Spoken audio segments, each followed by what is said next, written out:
আজকে আমি তোমাদের দেখাবো আমার হাতের মাটনের রেসিপি। তো ভিডিওটা পুরোটা দেখবে, আশা করছি ভালো লাগবে। তো সকালে প্রথমে পরোটা আর ঘুগনি দিয়ে ব্রেকফাস্টটা করে নিয়েছিলাম, যেহেতু রান্না করতে হবে। আর বর চলে গেছিলো বাজারে বাজার করতে। তো আমি প্রথমে ভাতটা বসিয়ে দিয়েছিলাম, আর দেখছি বাজার থেকে নিয়ে এসছে কচি কচি ডাঁটার শাক।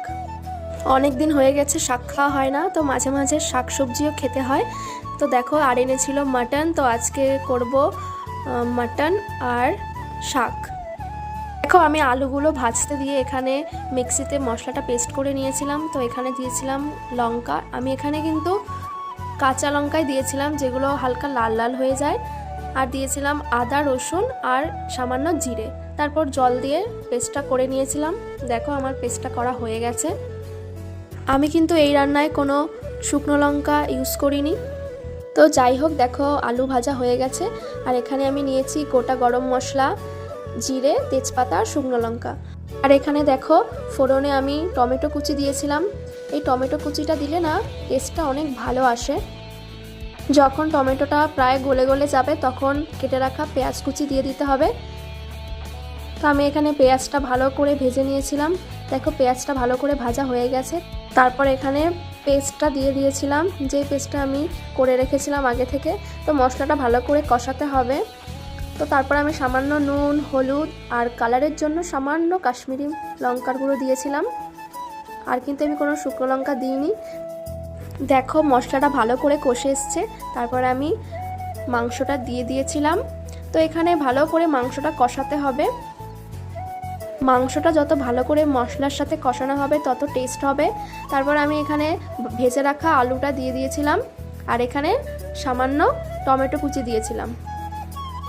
দেখো, ভালো করে কষানো হয়ে গেছে। তারপর আমি এখানে জল দিয়ে দিয়েছিলাম।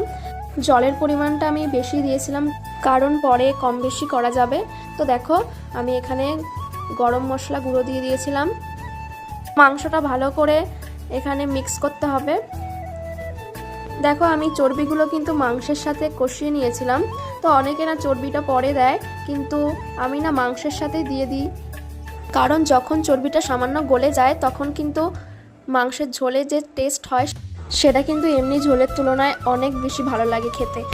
তো যাই হোক, মাংসের ঝোলটা যখন ফুটে গেছিলো তখন কিন্তু আমি প্রেসার কুকারে দিয়েছিলাম কয়েকটা সিটি দেওয়ার জন্য। দেখো, এখানে একদিকে শাক বসিয়ে দিয়েছিলাম আর একদিকে বসিয়ে দিয়েছিলাম মাংসটা হওয়ার জন্য। তারপর আমি এখানে শাকে ফোড়ন দেওয়ার জন্য প্রথমে সর্ষের তেল দিয়ে শুকনো লঙ্কা, কালো জিরে ফোড়ন দিয়ে পেঁয়াজ কুচি আর সামান্য রসুন কুচি দিয়ে শাকটা বানিয়ে নিয়েছিলাম। আর এখানে দেখো, আমার মাংস রান্না করা কমপ্লিট হয়ে গেছে। দেখো, আমি খুব একটা বেশি ঝোলও রাখিনি, আবার বেশি গাঢ়ও করিনি, একটু মিডিয়াম রেখেছি। দেখো, আজকের মতো রান্নাবান্না হয়ে গেছে। তো আমি রান্নাটা করছিলাম, আমার হাজব্যান্ড কিন্তু আমাকে হেল্প করে দিয়েছে কাটাকুটির দিক থেকে। তো সেগুলোর ভিডিও করা হয়নি। আর আজকে খুবই গরম পড়েছিল। তো সবাই ভালো থেকো। ভিডিওটা কেমন লাগলো সবাই আমাকে লাইক কমেন্ট করে জানিও।